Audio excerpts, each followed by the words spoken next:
eu mesmo, assim, quando procurei a análise, né? Não vou entrar em quantas décadas isso existe, vamos passar por isso Não, direto, não precisa sem ficar entrar em falando essas detalhes. coisas. Era exatamente isso. Eu via que não importava as pessoas que eu encontrava, os cenários, né, os lugares, os fins eram praticamente os mesmos, né? Era uma repetição. E aí eu falei, bom, eu tenho que me haver com isso de alguma maneira, né? Causa muita angústia, né? Por causa disso, você vai ter que tocar em coisas que o nosso psiquismo se defende e não quer ver. Mas é um preço, né, que se paga, né? E para mim, valeu. Eu não posso dizer para o outro que vale, né? Isso depende das escolhas que o sujeito faz. E qual a diferença, assim, de uma sessão com um psicanalista para um psicólogo, assim? Eu tô falando como super legal, tá? Sério. Sim. E como a galera que vai assistir também... A gente tá no mesmo nível, assim, é um super legal Claro, sobre o assunto, claro. né? Não, e uma boa pergunta. acho legal esclarecer, porque eu não faço ideia. Sim. São pensamentos que eu tenho. Cara, qual será a diferença, né? Porque eu acho que chega no mesmo lugar, né? E aí parece que tem uma rixa, aí tem um psicólogo, um psicanalista, e aí, enfim, eu queria que você esclarecesse a diferença das correntes. Eu não vou muito pela rixa, porque eu acho que são diferenças. Então, o que é diferente necessariamente não é nem bom nem mal, é diferente. É só diferente, sim, exato. Eu entendo dessa forma. Sim. E quando a pessoa fala pra mim, eu falei, cara, nada a ver. Eu falo. Né? Eu falo, são visões diferentes só, sim. Eu, por exemplo, eu tenho eu chamo de analisante, né? A pessoa que procura análise. Uma analisante que, há um tempo atrás, ela disse, olha, eu já estava há anos em análise, e ela resolveu procurar uma linha da psicologia que é a terapia cognitivo-comportamental, né? Aí eu falei, eu quero experimentar isso. Eu falei, vá, né? Vá. Mas, assim, é diferente. Existem várias diferenças, desde uma perspectiva histórica, né? Como é que a psicologia se constituiu, né? A psicologia ela tem um aspecto muito ligado à própria questão social, né? Por exemplo, um dado momento se inventou uma coisa chamada escola. Como é que lida com essas pessoas né, com essas crianças, esses adolescentes passam aqui? Aí se constituiu uma psicologia escolar, né? Em um dado momento se criou a fábrica, né? Como é que vou lidar? Então, pessoas, né? Como é que a gente... Então, se constituiu uma psicologia organizacional, enfim. No ponto de vista clínico, né? No ponto de vista, também, muitas, elas entraram, elas se constituíram por um certo contraponto à própria psicanálise, né? A psicanálise, ela não... Mas ela meio que vem da psicanálise, né? Porque não tem o Freud. Pois é. Porque, é meio doido isso? Porque assim, você seguindo a psicanálise ou se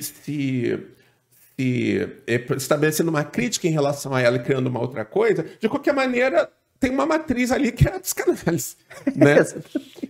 Mas outras linhas, por exemplo, se constituíram a partir de outras vertentes, né? Uma psicologia experimental, enfim. O que eu acho que define um dos elementos que marcam bem essa diferença tem vários, mas um deles é justamente a gente que trabalha com a psicanálise apostar e pautar pela ideia do inconsciente, né? Então, assim, como é que como é que a gente pode se remeter, mais ou menos estabelecer uma certa ideia sobre o que é essa história do inconsciente? Por exemplo, essa pulseira aqui. O que você vê aqui? Eu vejo uma pulseira entrelaçada de couro marrom. É isso? Nessa forma, isso te remete a alguma coisa? De uma maneira, isso pode ser uma palavra, essa forma, essa cor, esse entrelaçamento, isso que você falou, te remete a alguma ideia? Parece uma tatuagem tribal, assim, aquelas tatuagens tribais, assim. Uhum. Isso. Agora aqui, o que você vê? É uma outra forma que parece um robozinho. Aham. Só que você está falando do mesmo objeto. A tua perspectiva, ela fala do mesmo objeto, mas ao mesmo tempo muda esse objeto. Agora, pensa, você vai falar de você, né? Porque aqui você tem um sujeito que fala e você tem um objeto sobre o qual você fala. Agora, se você fala de você, você é o sujeito que fala e, ao mesmo tempo, esse objeto pelo qual ao qual você se refere. Para a psicanálise, isso vai falar de uma divisão. Porque esse objeto que é você não é o mesmo que esse sujeito que fala de você. Né? Há uma divisão que ela é constitutiva do sujeito. Há um outro você que é você, mas é outro.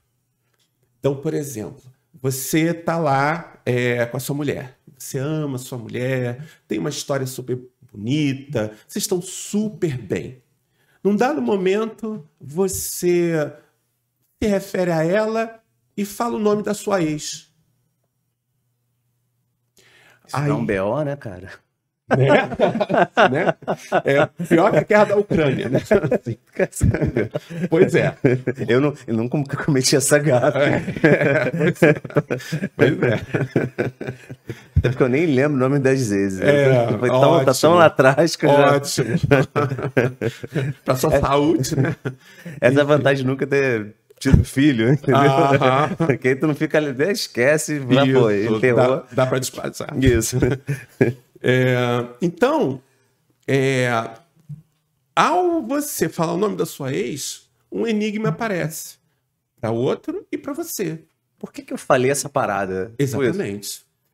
Ou seja, o que compareceu aí? Um outro. Que é você, mas é outro. É ao mesmo tempo estrangeiro e familiar.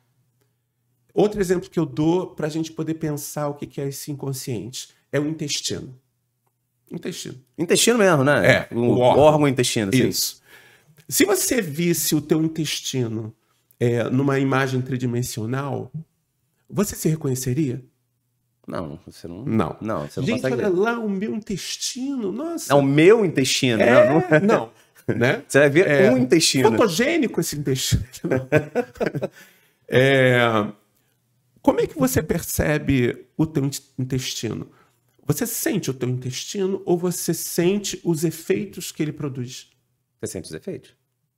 Porque o teu intestino, você não percebe, você não sabe dele. Você sabe dele como? Pelos efeitos que ele produz. Indesejados, inclusive, né? Indesejados. A fome, a sede, a dor de barriga, enfim, gases, né? O inconsciente é esse aspecto do psiquismo que ele é constitutivo, ele é aquilo que você tem de mais íntimo e, ao mesmo tempo, aquilo que é de mais estrangeiro.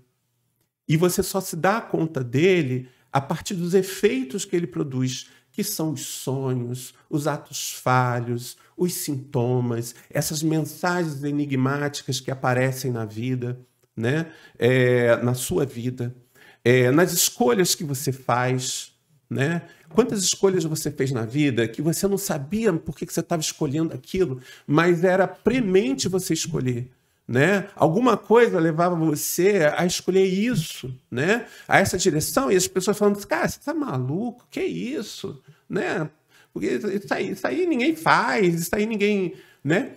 E de repente, depois você olha para trás e fala, gente, isso tinha todo sentido. Isso tem a ver com uma memória que eu tive, uma imagem que eu tenho da infância. Isso tem a ver com um desejo que eu nem sabia que existia, né? Quando Freud ele cria a psicanálise, o marco do início da construção da psicanálise é um livro que ele publicou em 1900 chamado A Interpretação dos Sonhos. Já ouvi falar nesse livro. Já ouvi falar. Ele vai falar dos sonhos a partir de uma outra perspectiva, não no aspecto místico, né? Ou pelo aspecto que a ciência se debruçava sobre isso, como apenas efeitos neurológicos, né? Ele vai dizer que o sonho ele é uma janela para o inconsciente, aonde aparece uma mensagem desse outro, né? Que é você, para você mesmo.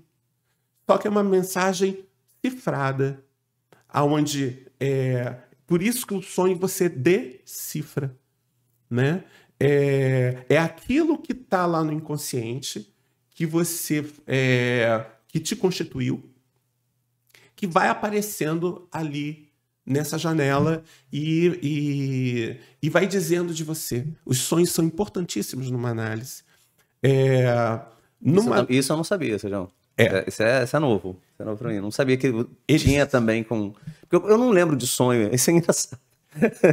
Eu devo sonhar, mas eu não lembro nunca. Assim, quase nunca. Porque que, na verdade, a gente volta para essa coisa da defesa.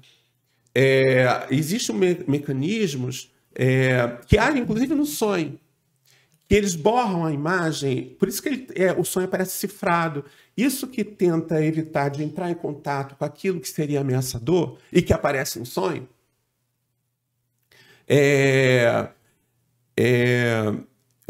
essa censura, esse super-eu, esse eu, ele vai borrando aquela imagem, né? Ele vai tornando essa imagem confusa, né? Eu vou dar o exemplo de um sonho de um analisante, para ficar mais claro. Isso. Eu tenho pavor daqueles sonhos que você acorda, parece que está caindo. Eu tenho, às vezes acontece. Né? Eu não lembro do sonho, mas quando eu acordo, caraca, eu tô caindo do prédio, assim. Não, tem vários, né? Aquele que você corre e não está saindo do lugar. Sei lá, tem umas coisas assim, né? Um analisante meu, ele tinha terminado um noivado de muitos anos, um relacionamento de muitos anos, não sei o quê. Mas ele achava que em algum momento ele poderia voltar com ela. Só que quando ele tentou voltar, ela já estava noutra. Já estava noutra, não sei o quê. Aí, assim, ele viu que tinha se ferrado, né? Assim, e padeceu um tempo com esse término. Mas ele havia, de vez em quando, não sei o que, encontrava com ela, né? Eles frequentavam a mesma igreja, não sei o que. Aí, um dia, ele chega assim e fala: olha, Sérgio, eu acho que eu consegui superar essa história com ela, eu acho que eu já fiz o luto, eu acho que está tudo bem. Inclusive, porque eu encontrei com ela na porta da igreja, a gente bateu papo, como se fôssemos amigos, não sei o quê. Aí eu falei: que você superou então, né? Interessante isso aqui. Aí ele chega assim: mas eu tive um sonho muito escroto. Eu falei assim: então diga desse sonho escroto que você teve. Eu sonhei que eu estava no meu trabalho e o chefe reuniu todos numa reunião. E aí ele se vira para mim, para essas pessoas, e diz: sigam o exemplo de fulano. Olha como ele se veste bem. Opa! Caiu aqui. Foi. Olha como ele se veste bem. Olha como ele é apresentável, né? A única coisa que não tá legal é essa barba que ele tem. Só que ele não usava barba. Aí ele vai, no sonho, ele vai correndo pro banheiro e olha para o espelho e ele está com aquela barba assim de profeta, né? E aí o sonho acaba e vira para mim e fala: pois não entendi o que esse sonho quer dizer, que sonho escroto. Aí eu falei assim: pois talvez ele esteja querendo dizer que as coisas que mais a gente tem dificuldade de ver são as que estão na cara. Porque é isso. Você não vê a sua cara. apesar de sua cara ser algo que você tem de mais íntimo e aquilo que mais te identifica. Você só vê a sua cara a partir de um espelho.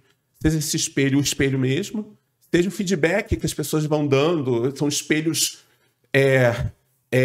virtuais, assim. Virtuais, tortos, né? Que deformam, porque cada um vê uma coisa, né? A cara é, por exemplo, um exemplo do inconsciente. Então, aí quando eu pontuei isso, ele falou assim, eu acho que na verdade eu não superei, não. Tinha alguma coisa que estava difícil de ver. O sonho, o que fez? Mandou na lata, mandou na cara, né? O analista, ele vai escutar isso, né? Para a gente, a consciência é enganosa. A consciência, ela vai tentar, às vezes, buscar o caminho mais fácil, né?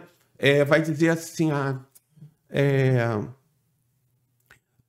na verdade, eu sou uma pessoa muito legal, e você pode até ser, né? E as coisas que estão acontecendo comigo é por causa dos outros.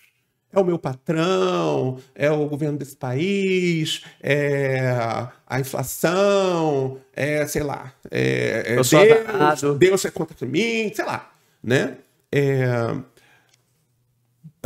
Mas nunca é culpa da pessoa, né? Nunca, né? Mas por que a gente tem essa dificuldade de assumir essa autorresponsabilidade, Sérgio? Tem uma explicação também isso? Porque tem a ver com isso, né? Você perceber, porque a gente não é o centro do mundo, não é o centro da vida, né? Mas a gente é o centro da nossa vida. Isso não tem como escapar, né? É claro que, por exemplo, se você é sequestrado, tem alguma coisa ali que agiu e que né, se interpôs. E às vezes não tem escolha. Mas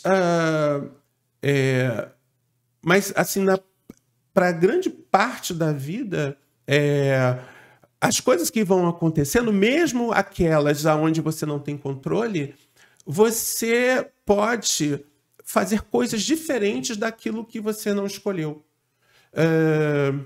Tem pessoas que passam por coisas extremamente traumáticas, né? Extremamente marcantes, coisas dificílimas.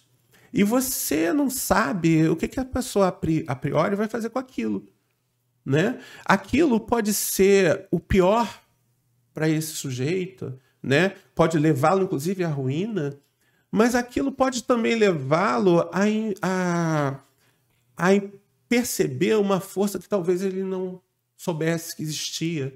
Você acabou de assistir um corte do podcast A Vida é um Caos. E se você não quiser perder nenhum conteúdo, faça sua inscrição e ative as notificações.